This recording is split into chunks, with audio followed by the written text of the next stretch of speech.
नमस्कार दोस्तों। आज हम इस कहानी में जानेंगे कि कर्ण कितने उदार थे। एक बार भगवान श्री कृष्ण पांडवों के साथ बातचीत कर रहे थे। भगवान उस समय कर्ण की उदारता की बार बार प्रशंसा कर रहे थे। यह बात अर्जुन को अच्छी नहीं लगी। अर्जुन ने कहा, श्याम सुंदर, हमारे बड़े भाई धर्मराज जी से बढ़कर उदार तो कोई है ही नहीं, फिर आप उनके सामने कर्ण की इतनी प्रशंसा क्यों कर रहे हैं? भगवान ने कहा, यह बात मैं तुम्हें फिर कभी समझा दूंगा। कुछ दिनों बाद अर्जुन को साथ लेकर भगवान श्री कृष्ण धर्मराज युधिष्ठिर के राजभवन के दरवाजे पर ब्राह्मण का वेश बनाकर पहुँचे।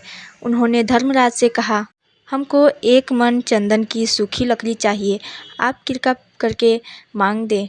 उस दिन जोर की वर्षा हो रही थी। कहीं से भी लकड़ी लाने पर वह अवश्य भीग जाती। महाराज युधिष्ठिर ने नगर में अपने सेवक भेजे, किंतु संजोग की बात ऐसी कि कहीं भी चंदन की सूखी लकड़ी आधा सेर से अधिक नहीं मिली। युधिष्ठिर ने हाथ जोड़कर प्रार्थना की, आज सूखा चंदन मिल नहीं रहा है, आप लोग कोई और वस्तु चाहे तो तुरंत दी जा सकती है। भगवान ने कहा, सूखा चंदन नहीं मिलना तो ना सही, हमें कुछ और नहीं चाहिए।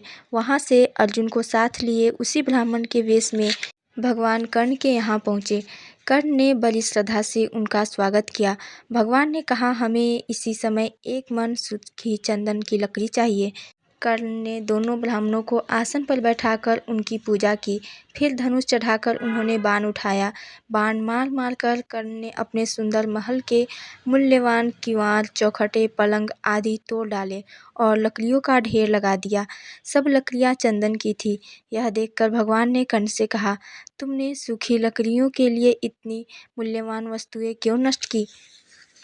कर्ण हाथ जोड़कर बोले, इस समय वर्षा हो रही है, बाहर से लकड़ी मंगाने में देर होगी, आप लोगों को रुकना पड़ेगा, लकड़ी भीग भी जाएगी, ये सब वस्तुएं तो फिर बन जाएंगी, किंतु मेरे यहाँ आए अतिथि को निराश होना पड़े या कष्ट हो तो वह दुख मेरे हृदय से कभी दूर नहीं होगा। भगवान ने कर्ण को यशस्वी होने का आशीर्वाद दिया और वहाँ से अर्जुन के साथ चले आए। लौटकर भगवान ने अर्जुन से कहा, अर्जुन देखो, धर्मराज युधिष्ठिर के भवन के द्वार चौखटे भी चंदन की है।